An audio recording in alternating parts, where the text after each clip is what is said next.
Good afternoon. Let me give you some overview of public sector and cloud and pre-commercial procurement. So putting together some of the parts, putting together some of the parts which we have done this morning. So at first, sorry. This one, but yep, it's the floor. So at first, what I want to tell you is, so looking at cloud computing, and I remember, because I do that since more than 6 years, looking at cloud computing is a lot of different understandings. And what you have then there is, especially for the public sector, is a, let me say it frankly, is a lack of knowledge. So I had a picture, and I was thinking of showing it to you, which I did 6 years ago in a presentation on cloud for the public sector, where you have lots of definitions, and finally a guy was saying, oh no, I don't want to know that. So we're still facing the same. We're still facing, and what you see is the European Government Action Plan 2011 to 2015. We are not finalizing it. Digitalization has not finished now. So this is always difficult to do. So anyway, what you have now and what you see is that the government now has an action plan for digitalization. This is definitely what's going on. So in that term, going to the digitalization of everything, they have to change and they have to do something more. The public sector, and I'm not talking about the whole public sector, let me just address public administrations, because that's much easier. So just looking at public administrations providing e-government services, what they have to do is, at first, they have to think of sharing. Sharing is a key word here. And cooperation. They have to be more transparent, and they have to include as well the participation of citizens, use also citizens as part of the overall system. And what they have to do in addition is, if you look at the public sector has, I should have done another one, has a glue of several software artifacts which they glued together. Now, moving to cloud is not easy, because you have all this legacy stuff there, and how can you manage then to go service-oriented or cloud service-oriented? Even more difficult. Then, and still, you can't believe it, it's still the same. There are still legal barriers, and the first thing is security. Don't go to cloud because of security issues. My personal feeling is that what the public administrations have today, they have a feeling they have privacy, data protection, everything is in the line, so they don't have to think about it, which is not true. As you all know, they have exchanged documents via Dropbox, even though that you have today secure Dropbox, but they have no other means of sharing documents, so they use it in a different way. So if they go to cloud, they have to think about privacy, data protection, etc. So that's, I think, the worst case. It's not that the cloud is not providing that, which is what most of the public sector is saying, no, we can't go that. Second thing is, because from that perspective, the public sector is not going to buy Azure, Amazon Web Services or whatsoever. What they will do is they will do it by themselves. And I like the one what Bob Jones was saying before, it's e-infrastructure. So my belief is in a couple of years we have connected e-infrastructures On top of that, we don't have cloud services, we have DevOps, Dockers, much easier way of building applications. But we have connected infrastructures, and the public sector has also to share those kinds of public infrastructures, because there's a demographic change. It's not because people are only getting older, it's because the public sector cannot finance the young IT guys, which are skilled to help them to manage the complexity. So they have to do it in a different way, and that's one reason why finally they have to go to cloud. So, and then in order to better integrate services, it's a way of, I'm not a standards freak, I'm more an open interface or open standards guy. So I like more the openness rather than a very closed standard, which doesn't help. So the next way is, and which is very important, is that you have to have open interfaces and being able to do integration on an easier way. I'm working for the Cloud4Europe project, and I'm the coordinator, where we try to use pre-commercial procurement as a new instrument for building public sector cloud services. It started in 2013 as an initiative of, there are some guys who are bidding, so, who wanted to, where the Commission wanted to foster the European cloud service market. Unfortunately, the Americans are still quicker than we in Europe, so, and as well as we in the Cloud4Europe project. So anyway, I think the important part here was also that they don't want to address only big companies, but also SMEs, small and medium.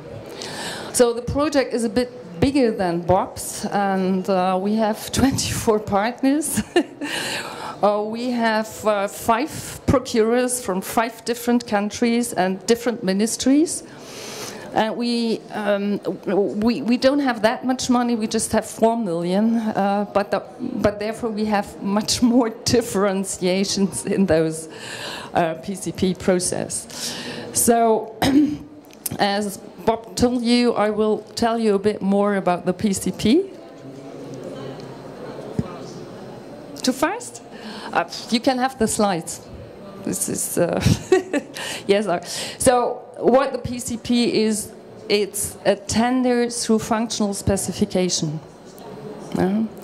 It's a framework contract which governs all 3 phases. 1 contract, 3 phases, R&D, industry keeps IPR, which is in the public administration not the case as regular, and it's R&D. This is important. What you have is 3 phases.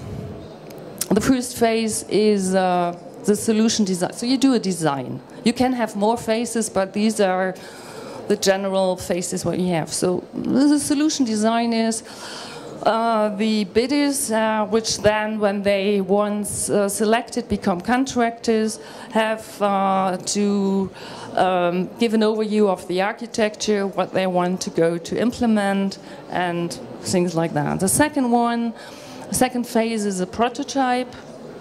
I have to click more. Second phase is a prototype. In that prototype, you have to implement something, and then the last phase, you have to test that in a certain environment. We were a bit different because we didn't pre-announce which environment it is, so we let that to the contractors. What you see here as well is you have a no-go for some phases, because what you have is, after each phase, you bid for the next phase. So first is you have an evaluation. If you have done your work, then you get paid. You get paid. R&D paid by the public sector. So it's different from other procurement things what you have. Those who will then be evaluated for the next phase, Then you can go to the next phase, stay again. You have, after that, a verification and an evaluation for the next bit, finally to go to the end. The important part, what you have to do here is you have to make sure that you have competition or enough competition. Enough competition means finally at the end you need two to survive, and these two have kind of test products which they can easily, I know it's not easy from a test product to a product, but because sometimes you have to start again, but you know what to do. But you need to have at the end two, otherwise there is no competition. So that's a bit tricky, and for the starting point is why we address the public sector is what I told you before. The public sector is different. The public sector has specific requirements when they go to cloud computing. So what we did was a huge amount of work in identifying requirements and talking to industry. So we had quite nice 2 big events, industry events with more than 100 people attending, helping us to figure out which are the real challenges for the public sector. One thing you have to take into account is that at that time we started, the Commission was not allowing us to tender infrastructure, because when you think of it, infrastructure as a service is commodity today, and it was commodity beforehand. So yes, you're laughing about the government, which is very slow. The public sector, yes, it is. Finally, what we have is a demand-driven approach to procure R&D services. What we have done is we have done all the contractual things. We had, what I said, the very important part was the discussion with the stakeholders. We had the tender release, tender documentation ready last year. We had a nice ceremony last year in August for the winners. And 2 months ago we started with the first phase. So we finished first phase now, and it took us nearly a year to get the framework contract signed. So what we have is, you will see that I will not go through all the slides, but you will see that, I think you can download the slides, how much bidders we had. Maybe I quickly go through it. But if you look at, we had quite some, more than 40% of SMEs bidding in that context, which you usually don't have. The point is that these companies all had to wait until the last one has signed the framework contract. So why did we wait? As I told you beforehand, you have to make sure that there is competition. So if you exclude those guys who did not sign beforehand, you might not have the competition up to the end. Lessons learned, for example. So it's just a short information on the characteristics, which I already told you. So what is saying here again? Unfortunately, we had 3 lots. I know other PCPs who have only 1 lot, and also I see what Bob has. 1 lot is much easier, and you have a much better de-risk because you have a larger procurement. Right.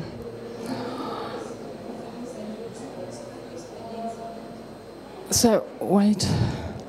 So, the interesting bit is really that SMEs usually not very much like to work together with the public sectors and providing services for the public sector, because it's a huge effort they have to take to become one of the vendors for the public sector. You have here a lot of SMEs in it, which were very much interested in joining. So that was also related to the fact that within the tender regulation, There are two things you have to think of. Within the tender regulation, there is a lead procurer. We have 5 procurers. One is a lead procurer model, which we have chosen. He is Italian. And even if it's a pre-commercial procurement of R&D services, you have to keep procurement regulations of Italy. Funny things. There were a lot of companies from other countries, so we have, among others, I just want to name only the big 3 ones. These were the reason for the long delay: NTT, HP, and IBM. And you can imagine why. Shared risks. They have to sign the framework contract. Very difficult, shared risk. That took, and that made all the others to wait that long. The second thing was we have a deposit. Usually SMEs do not participate because the deposit is over a huge amount of money. So we made it very small, 2%. It was like 2,000 euro, I think so, something like that. I can't remember. No, 800 euro. It's not much. Now imagine that most of those, even that are the big companies, go through the Italian offices. They said to our lead procurer, we need clarification. Usually we have to pay much more deposit. Why do we don't have to pay that much? So you think that, guys, it's easy to have. Please sign, please pay your deposit. It took a long time also to understand for these companies what PCP is. And I have to admit that most of the companies really said they participated because they also wanted to learn what PCP is. I'm not sure if they would go a second time to the same PCP if they know in advance, but finally they did it. That was challenges which you can read, but the point is what we did here was public sector cloud services in heterogeneous and dynamic legislation environments. 3 services which will be procured. It's a federated certified service brokerage for EU public administration cloud. It's very similar to, if you think of the G Cloud, there is a procurement, it's not the G Cloud. Huh? It's just to give you an imagination. What we will have at the end is a cloud broker which offers certified cloud services which can be used by the public sector, like click and go, without asking the procurement departments. And I'm also research and public sector, we have always to get 3 offers if it's more than a certain amount of money, without getting to 3 offers. Yeah? So you have a procurement certified service which you just can use.